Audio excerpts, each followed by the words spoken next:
శ్రీమాత్రే నమః. సద్గురు జ్యోతిషాలయం వారి జూలై నెల రాశి ఫలితాలని గోచార ప్రకారంగా అన్ని వర్గాల వారిని దృష్టిలో పెట్టుకొని ప్రిడిక్ట్ చేస్తున్నాం అన్నమాట. ప్రతి ఒక్కరికి ఒక క్యూరియాసిటీ, ఈ నెల నాకు ఎలా ఉంటుంది, నేను ఆర్థికంగా బాగుంటానా, సామాజికంగా బాగుంటానా, నా వ్యాపారం బాగుంటుందా, నా ఉద్యోగం బాగుంటుందా, నాకు వివాహం జరుగుతుందా, నాకు ఉద్యోగం వస్తుందా, ఉద్యోగంలో ప్రమోషన్ వస్తుందా, విదేశాలకు వెళ్తానా, ఆరోగ్యం బాగుంటుందా. తప్పకుండా ఇవన్నీ తెలుసుకోవాల్సిన విషయం. నిజంగా ఆ గ్రహం మార్పిడి వల్ల మీరు అడిగిన ప్రశ్నలు అన్నిటికీ కూడాను ఆన్సర్ వస్తుంది. ఈ గోచార గ్రహస్థితి ద్వారా చెప్పేది మీ యొక్క వ్యక్తిగత జాతకానికి ఒక 40% మాత్రమే వర్తిస్తుంది. ఎందుకంటే మీరు పుట్టినప్పుడు ఒక లగ్నం ఉంటుంది, మీ టైం ప్రకారం ఆ నక్షత్రం ఉంటుంది. ఆ నక్షత్రానికి 4 పాదాలు ఉంటాయి, ఒక్కొక్క పాదానికినో ఈ రాసులన్నీ ఉంటాయి. కాబట్టి దాన్ని దృష్టిలో పెట్టుకొని ఒక రాశికి 9 పాదాలు, 9 రకాలుగా ఉంటుంది. కాబట్టి ఏ నక్షత్రం వారి పాద గుణాలను బట్టి ఆ జాతకం కూడా మారుతూ ఉంటుంది. సరే, ఈ జాతకం ఎవరు తెలుసుకోవాలి అని అంటే, మీ వృత్తి వ్యవహారాల్లో జీవితాల్లో కావలసినటువంటి మార్పులు ఏమైనా చేయాలనుకుంటే తెలుసుకోండి. మీ యొక్క వ్యక్తిగత జాతకంలో బాగా మళ్ళీ చెప్తున్నాను చూడండి, చదువుకు సంబంధించి ఇవన్నీ కూడా తెలుసుకోండి, వ్యాపారం సంబంధించి ఇవన్నీ తెలుసుకోండి. ఇల్లీగల్ సబ్జెక్ట్ గురించి దయచేసి మెసేజ్లు పెట్టకండి, కాల్ చేయకండి. నాకు చాలా అప్పులు ఉన్నాయండి, గొంతు వరకు నేను మునిగిపోయానండి, నాకు జాతకం చెప్పనంటే గొంతు వరకు మీరు మునిగిపోతే మళ్ళీ వ్యాపారమో ఉద్యోగం చేసి అప్పులు తెచ్చిన వాళ్ళకి అప్పు ఇవ్వండి, కానీ జాతకం చెప్తే మీ అప్పులు తీరిపోదు. 1. 2, మళ్ళీ ఈ యొక్క జాతకం అనేది బాగా గుర్తుపెట్టుకోండి, పడుతున్న వర్షానికి ఒక గొడుగు మాత్రమే, కానీ జాతకం జీవితం కాదు. మీ యొక్క వ్యక్తిగతమైనటువంటి జీవితాన్ని నమ్మండి, మీ వృత్తిని నమ్మండి, మీరు చేసే వృత్తిని దైవంగా భావించండి, మీ జీవితం బాగుపడుతుంది. జాతకం సపోర్ట్ మాత్రమే, నడుస్తున్నటువంటి రోడ్లో ఒక స్పీడ్ బ్రేకర్ మాత్రమే, కానీ ఆ రోడ్ని అయితే ఆపలేం భగవంతుడు. మీరు జననమైనప్పుడు మరణం వరకు రాసేశారు మీ యొక్క జీవితాన్ని, ఒక గొడుగులాగా దీన్ని ఉపయోగించుకోండి. జ్యోతిషాస్త్రీత్యా ద్వాదశ రాశుల్లో 7వ రాశి అయినటువంటి తులారాశి మిత్రులారా, మీరు చిత్తా నక్షత్రం 3, 4 పాదములు, స్వాతి నక్షత్రం 1, 2, 3, 4 పాదములు, విశాఖ నక్షత్రం 1, 2, 3 పాదాలకి జన్మించిన మీరు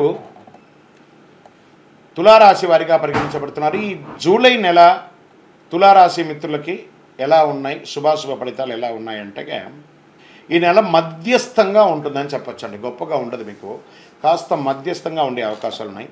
శుక్రుడు మీ 9వ ఇంట్లో కూర్చొని రాజయోగం వంటి ఫలితాలను ఇస్తున్నాడు. 11వ ఇంట అధిపతి అయినటువంటి సూర్యగ్రహం శుక్రగ్రహంతో కలిసి ఉంటారు. 11వ ఇంటికి అధిపతి అయినటువంటి సూర్యుడు కూడా వారితో ఉన్నారు. బుధుడు ఈ నెల ప్రారంభం నుండి 10వ ఇంట్లో ఉండడం వల్ల మీరు రాజయోగాన్ని పొందుతారు. మొదటి భాగం. శనిగ్రహం తిరోగమన స్థితిలో 5వ ఇంట్లో ఉంటాడు. కుజుడు ఈ నెల ప్రారంభంలో 7వ ఇంట్లో, కేతు 12వ ఇంట్లో, రాహు 6వ ఇంట్లో. గ్రహాలన్నీ ఇలా ఉన్నాయి.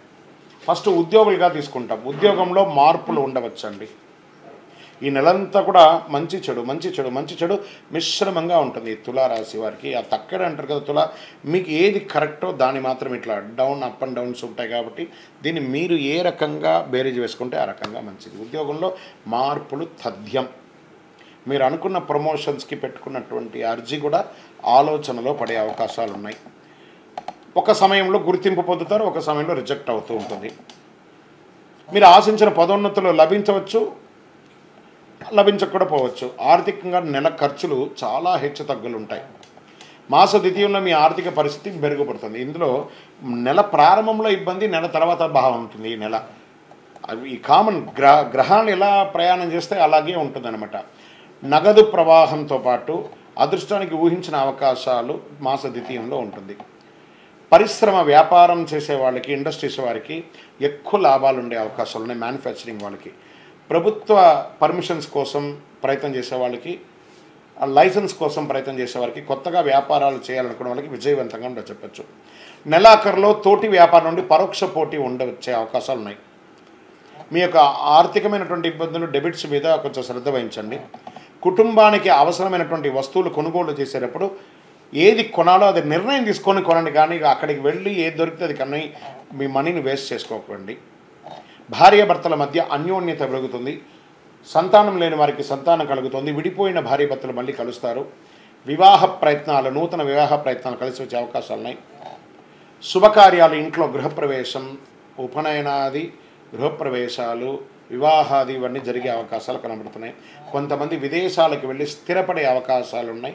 అక్కడ స్థిరపడ్డ వాళ్ళు మీకు కావాల్సిన ఈ యొక్క పాస్పోర్ట్స్కి వీసా కోసం రిజెక్ట్ అయిన వాళ్ళకందరికీ కూడా మళ్ళీ వీసా రెన్యువల్ అయ్యి మీరు చక్కగా వెళ్ళే అవకాశాలు ఉన్నాయి. ఏమండి చాలామంది విదేశాల్లో ఉన్నవాళ్ళు ఉద్యోగం పోతున్నాయి, ఇక్కడ క్రైసిస్ ఉంది అని ఎంత ఆలోచించగలం, అన్నీ టెంపరవరీ, అన్నీ సెట్ అయిపోతుంది. మీ మైండ్ని పాజిటివ్గా ప్రోగ్రామ్ చేసుకోండి, అన్నీ సెట్ అయిపోతుంది. ఇంటి వనరులు పెంచుకుంటూ పోతారు. ఉద్యోగం చేసే మహిళలు, తర్వాత వ్యాపారం చేసే మహిళలకి ఇది ఒక మంచి సమయం కూడా చెప్పచ్చు. రాజకీయంగా పార్టీ ప్రత్యేక కార్యక్రమాలు పాల్గొనే అవకాశం ఉంటుంది. సభ్య సమాజంలోకి వెళ్తున్నారు, ప్రజాక్షేత్రంలో మాటలు కూడా పడే అవకాశం ఉంటుంది, ఎదుర్కోండి. ఎలా గెలుపు ఓటములు ఎలా ఉన్నాయో మాట పడేయడం కూడా అదే విధంగా ఉంటుంది, ఎదుర్కోవడానికి ప్రయత్నం చేయండి. షేర్ మార్కెట్ మిశ్రమం, జాగ్రత్త. మీడియా రంగం వారికి ఓకే అని చెప్పచ్చు. ఐటీ రంగం వారికి అయితే బాగా ప్రెషర్స్, స్ట్రెస్ స్ట్రెస్ స్ట్రెస్ అని కూడా చెప్పచ్చు. విద్యార్థులు చాలా కష్టపడి చదవాలి, కఠినమైనటువంటి పరీక్ష ఉంటుంది, దానివల్ల చాలా ఆలోచించాలి. మళ్ళీ మళ్ళీ మళ్ళీ ఆలోచించి చేయండి ఏ పని చేసినా. మళ్ళీ చెప్తున్నాను, అదృష్ట రోజు ఈ నెలంతా కూడాను జూలై 9వ తారీఖున బాగుంటుంది. అదృష్ట సంఖ్య 1, 9. చంద్రాష్టమం జూలై 2, 7, 2024 11 గంటల 14 నిమిషాలు ఉదయం నుండి 4వ తారీఖున 7వ నెల 2024 3 గంటల 58 నిమిషాలు. అంటే నెల ప్రారంభంలోనే ఈ నెల చంద్రాష్టమం ఉంటుంది. తర్వాత రెండవసారి కూడా వస్తుంది 19/7/2024 4 గంటల 40 నిమిషాలకు ఉంటుంది. తర్వాత 31/7/2024 10 గంటల 15 నిమిషాలకు చంద్రాష్టమం ఈసారి 2 సార్లు వస్తుంది. చాలా జాగ్రత్తగా ఉండాలి. ఈ నెల ఈ తులారాశి వారు ఆచితూచి వ్యవహరించాల్సిందే అండి. కొంచెం జాగ్రత్తగా, అప్పుడే బాగుందని ఉంటుంది, అప్పుడే డిస్టర్బెన్స్ ఉంటుంది. సో ఇప్పటికే మీరు గత కొన్ని ఏళ్ళుగా పడ్డటువంటి సమస్యలు అన్నిట్లోనూ మీరు బేరీజ్ వేసుకుంటున్నారు. నేను కరెక్ట్గా ఉన్నానా లేదా అని బాగా ఆలోచించి చేయండి. పూజించవలసినటువంటి దైవం దుర్గాదేవి.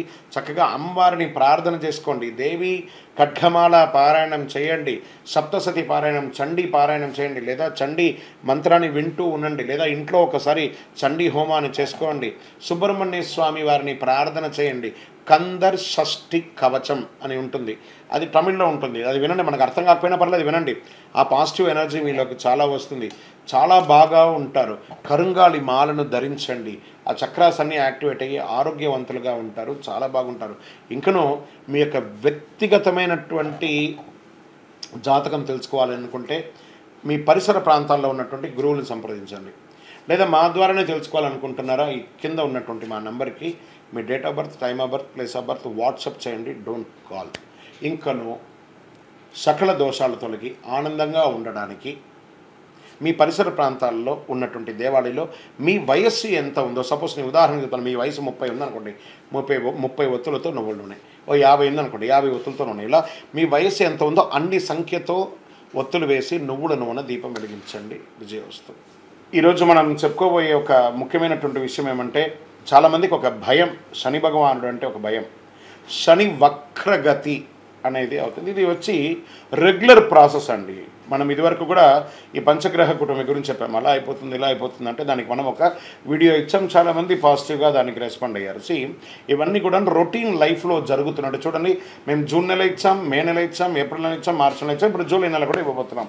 ఇదన్నీ రొటీన్. అలాగే శని కూడా తన యొక్క గమనంలో ఇదొక రొటీన్ జర్నీ అనమాట. శని వక్రగతి ఆ తిరోగమనాన్ని ఎలా చెప్తున్నా అంటే, జ్యోతిష్ శాస్త్ర ప్రకారం కర్మ ప్రకారం ఫలితాలను ప్రసాదించేవాడు మరియు న్యాయాధిపతి అయినటువంటి వాడే శనేశ్వరుడు. శని ఈశ్వర శబ్దం కలిగిన వాడు. ఏ దేవుడికి కూడా ఈశ్వర శబ్దం రాలేదు, ఈయనకి మాత్రం శనేశ్వరుడు అని పేరు వచ్చింది. 30 సంవత్సరాల తర్వాత తన సొంత రాశి అయినటువంటి కుంభరాశిలో వక్ర నివృత్తిని పొందుతున్నారు ఈయన. ఇది ఎంతో ఒక విశేషమైనటువంటి విషయం అండి. దానివల్ల 2024లో కొన్ని రాసుల వారిపై ప్రత్యేక వరాలను కురిపిస్తున్నారు, కొన్ని రాసులకి అదృష్టాన్ని కలిగిస్తున్నారు, కొన్ని రాసులకి యాజ్ ఇట్ ఈస్ రొటీన్గా చేస్తున్నారు. అలాగే సంపదలో అపారమైనటువంటి పెరుగుదల ఉంటుంది ఈ యొక్క శని వక్రగతిలో. ఈ యొక్క ద్వాదశ రాశి ఫలితాలన్నీ తెలుసుకున్నటువంటి ప్రేక్షక మిత్రులందరూ కూడాను మా యొక్క ఛానల్ని ఇప్పటివరకు మీరు చాలా చక్కగా ఆదరిస్తున్నారు, చూస్తున్నారు. లైక్ చేయండి, సబ్స్క్రైబ్ చేయండి, ఇంకొకరికి షేర్ చేయండి. మీ యొక్క చంద్రమౌళి వెంకటేష్ శర్మ, జ్యోతిష్ శాస్త్ర నిపుణులు. వందే మాతరం, వందే మాతరం, వందే మాతరం.